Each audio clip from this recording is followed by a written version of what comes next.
Hey there, Mrs. Stockdale here. We are finishing up our chapter book, Charlotte's Web.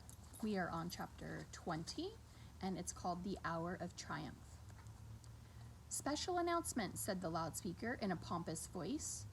The management of the fair takes great pleasure in presenting Mr. Homer L. Zuckerman and his famous pig. The truck bearing this extraordinary animal is now approaching the infield. Kindly stand back and give the truck room to proceed. In a few moments, the pig will be unloaded in the special judging ring in front of the grandstand, where a special award will be made. Will the crowd please make way and let the truck pass? Thank you. Wilbur trembled when he heard this speech. He felt happy but dizzy. The truck crept along slowly in low speed. Crowds of people surrounded it, and Mr. Arable had to drive very carefully in order not to run over anybody. At last, he managed to reach the judge's stand. Avery jumped out and lowered the tailgate. I'm scared to death, whispered Mrs. Zuckerman. Hundreds of people are looking at us. Cheer up, replied Mrs. Arable. This is fun. Unload your pig, please, said the loudspeaker. All together now, boys, said Mr. Zuckerman. Several men stepped forward from the crowd to help lift the crate. Avery was the busiest helper of all. Tuck in your shirt, Avery, cried Mrs. Zuckerman, and tighten your belt. Your pants are coming down. Can't you see I'm busy, replied Avery in disgust. Look, cried Fern, pointing. There's Henry. Don't shout, Fern, said her mother, and don't point. Can I please have some money, asked Fern. Henry invited me to go on the Ferris wheel again, only I don't think he has any money left. He ran out of money. Mrs. Arable opened her handbag. Here, she said. Here is 40 cents. Now don't get lost, and be back at our regular meeting place by the pig pen very soon. Fern raced off, ducking and dodging through the crowd in search of Henry. The Zuckerman pig is now being taken from his crate, boomed the voice of the loudspeaker. Stand by for an announcement. Templeton crouched under the straw at the bottom of the crate. What a lot of nonsense, muttered the rat. What a lot of fuss about nothing. Over in the pig pen, silent and alone, Charlotte rested her two front legs, embraced the egg sack.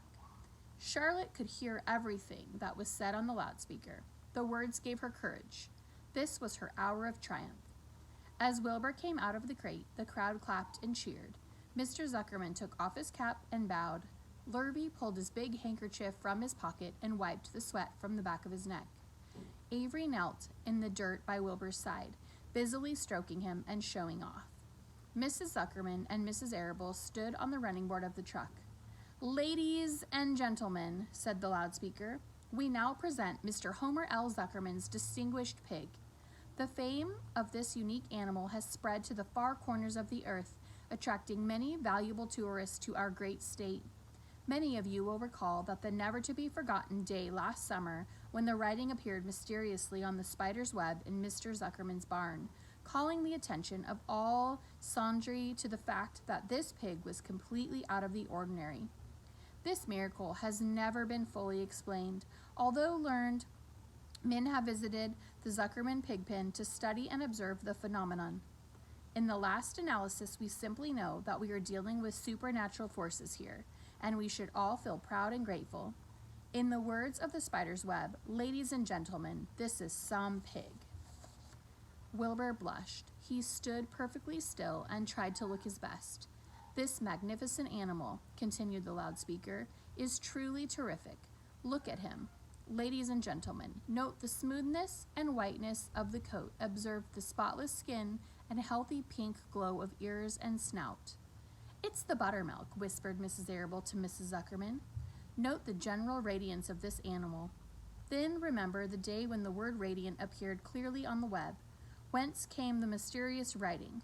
Not from the spider, we can rest assured of that. Spiders are not very clever at weaving their webs, but needless to say, spiders cannot write. Oh, they can't, can they? Murmured Charlotte herself.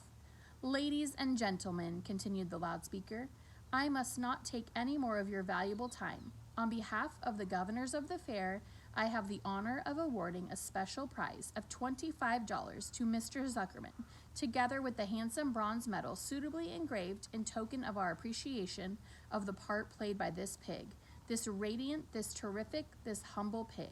in attracting so many visitors to our great county fair. Wilbur had been feeling dizzier and dizzier through this long, complimentary speech.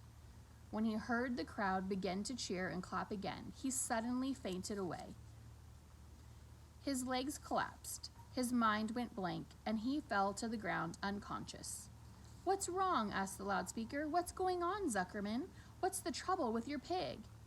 Avery was kneeling by Wilbur's head, stroking him. Mr. Zuckerman was dancing about, fanning him with his cap. "He's all right," cried Mr. Zuckerman. "He gets these spells. He's modest and can't stand praise." "Well, we can't give a prize to a dead pig," said the loudspeaker. "It's never been done." "He isn't dead," hollered Zuckerman. "He's fainted. He gets embarrassed easily. Run for some water, Lurvy."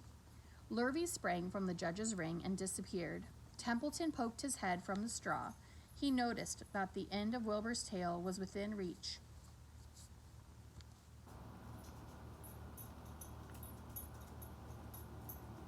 Templeton grinned. "I'll tend to this," he chuckled. He took Wilbur's tail in his mouth and bit it just as hard as he could bite. The pain revived Wilbur. In a flash, he was back on his feet. "Ouch!" he screamed. "Hooray!" yelled the crowd. "He's up! The pig's up! Good work, Zuckerman! That's some pig!" Everybody was delighted. Mr. Zuckerman was the most pleased of all. He sighed with relief. Nobody had seen Templeton.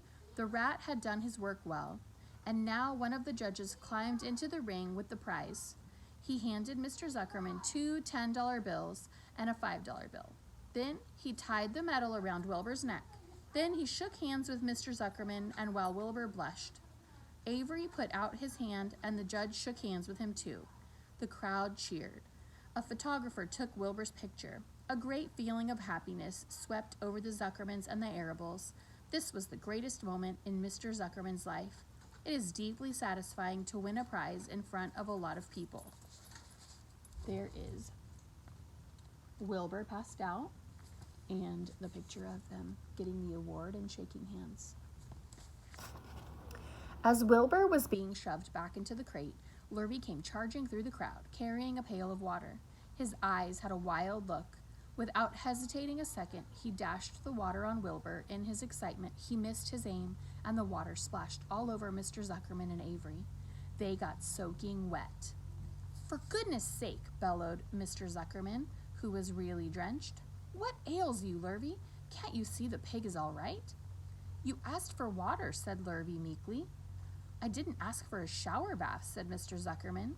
The crowd roared with laughter. Finally, Mr. Zuckerman had to laugh too, and of course, Avery was tickled to find himself so wet, and he immediately started to act like a clown. He pretended he was taking a shower bath. He made faces and danced around and rubbed imaginary soap under his armpits. Then he dried himself with an imaginary towel. "Avery, stop it," cried his mother. "Stop showing off." But the crowd loved it. Avery heard nothing but the applause. He liked being a clown in a ring, with everybody watching in front of a grandstand. When he discovered there was still a little water left in the bottom of the pail, he raised the pail high in the air and dumped the water on himself and made faces. The children in the grandstand screamed with appreciation. At last, things calmed down. Wilbur was loaded into the truck. Avery was led from the ring by his mother and placed on the seat of the truck to dry off. The truck, driven by Mr. Arable, crawled slowly back to the pig pen. Avery's wet trousers made a big wet spot on the seat. That was the end of chapter 20, and we will be reading chapter 21, which is entitled Last Day, a little later. Bye.